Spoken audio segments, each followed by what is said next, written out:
Le terrorisme. Oui. Parlons du terrorisme. Londres, la défense. Oui. Londres, la défense. Est-ce que les musulmans de France sont mal représentés? Parce qu'on ne les entend pas ou pas assez. Oui, vous avez raison, Monsieur Bourdin. Et j'ai entendu d'ailleurs votre interview, alors parfois excessive, avec Michel Onfray. Je vais y revenir. Parce que je trouvais que c'était un peu excessif.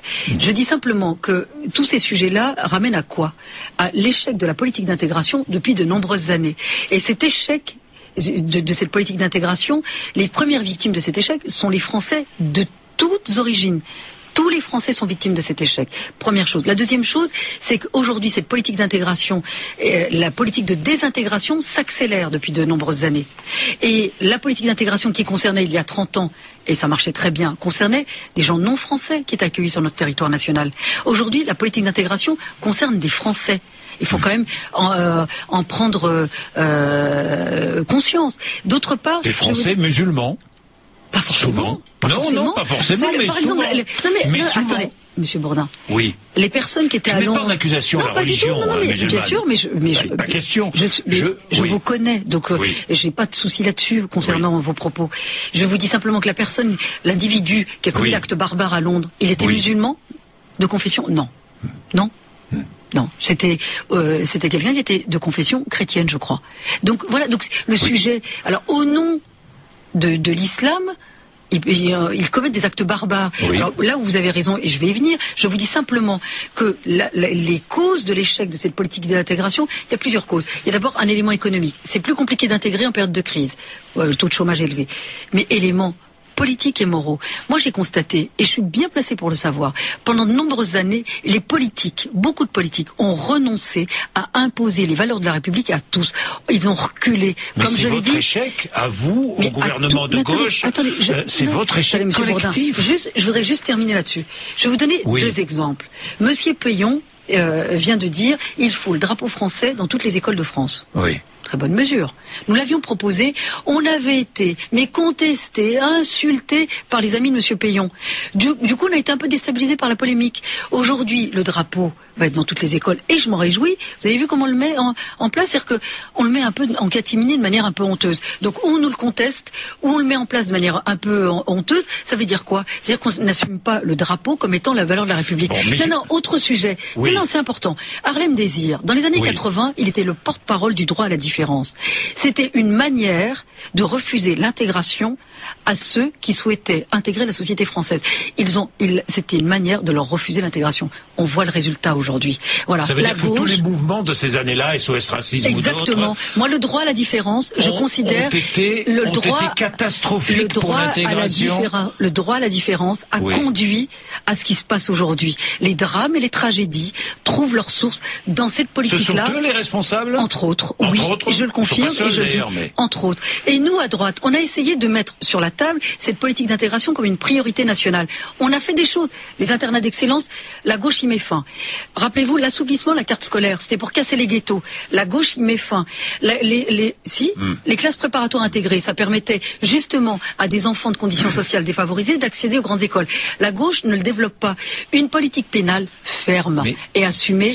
On est en impunité totale. Si vous aviez pris de bonnes mesures, peut-être qu'on n'aurait pas de problème d'intégration aujourd'hui. Est-ce que c'est pas plus profond que ça? Non, mais attendez, on a essayé en 5 ans. Je vous pose une question. Le droit de vote. Alors, je vous pose une question. Le droit de vote je peux venir aussi sur des étrangers. Alors, attendez, je vais y venir. Le droit de vote donné aux étrangers, aux élections locales, ce droit de vote, en situation régulière, évidemment. N'est-ce pas une manière de bien intégrer? Mais, Monsieur Bourdin, est-ce que vous pouvez entendre que la politique d'intégration ne s'adresse pas à des étrangers, c'est à des Français?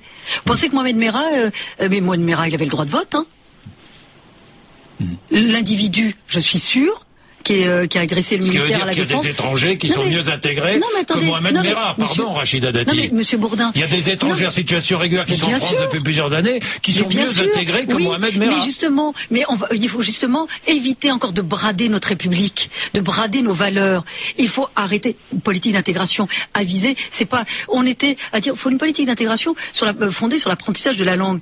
Mais M. Mahara parlait très bien. Politique d'intégration, on n'intègre pas les étrangers qui paient des impôts qui sont en France depuis longtemps. Quand j'ai entendu les retranscriptions, quand j'ai entendu les retranscriptions de conversations téléphoniques entre M. Merah et le RAID, il parlait très bien le français.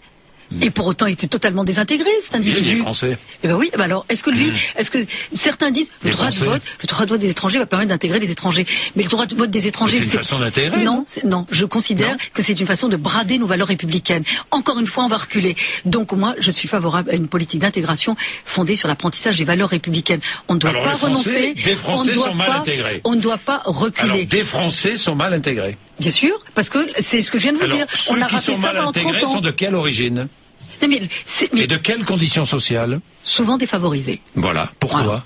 Parce qu'on les a parqués dans des ghettos, on les a laissés et on a responsabilité des politiques. Bien sûr, et on a renoncé à leur imposer nos valeurs. C'est-à-dire que souvent, moi je me souviens de certains endroits où on laissait la tutelle de certains quartiers à certains dits grands frères. Ce terme vient de la gauche. On voit le résultat. Vous avez vu Marseille.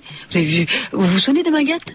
Oui. Marseille, c'est peut-être autre chose. Il y a peut-être autre chose, mais ça en fait aussi partie. On n'abandonne pas des territoires.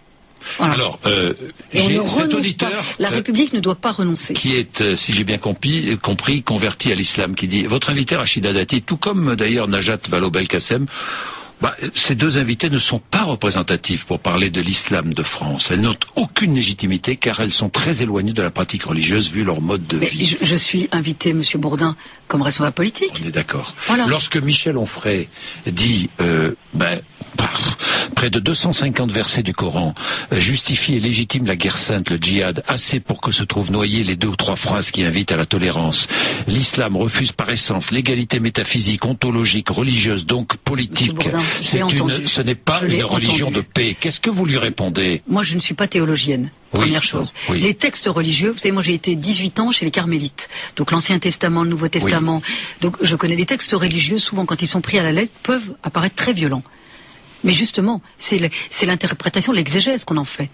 Vous savez, quand vous allez à la messe, les homélies aident à cela. Un monde musulman qui fait face à l'Occident, un monde musulman pieux, zélé, brutal, intolérant, violent, impérieux et conquérant. Vous le croyez, ça? Mais attendez, moi je vous parle de la France. Je vous parle de la France. Je vous parle de l'islam de France. Il dit qu'il y a une tentative de pénétrer, d'instiller la société française de la part de la religion musulmane. Ah bon, parce que et de l'intégrisme. Parce que les musulmans qui sont en France. La France serait en danger, c'est ce que j'entends. Alors, vous aussi, vous l'entendez. Monsieur Bourdin, je vais vous dire, quand il y a eu le débat sur la loi sur les signes, interdisant les signes religieux à l'école, 2004, je crois de mémoire. Quand il y a eu la loi sur l'interdiction de la burqa, enfin, du voile intégral.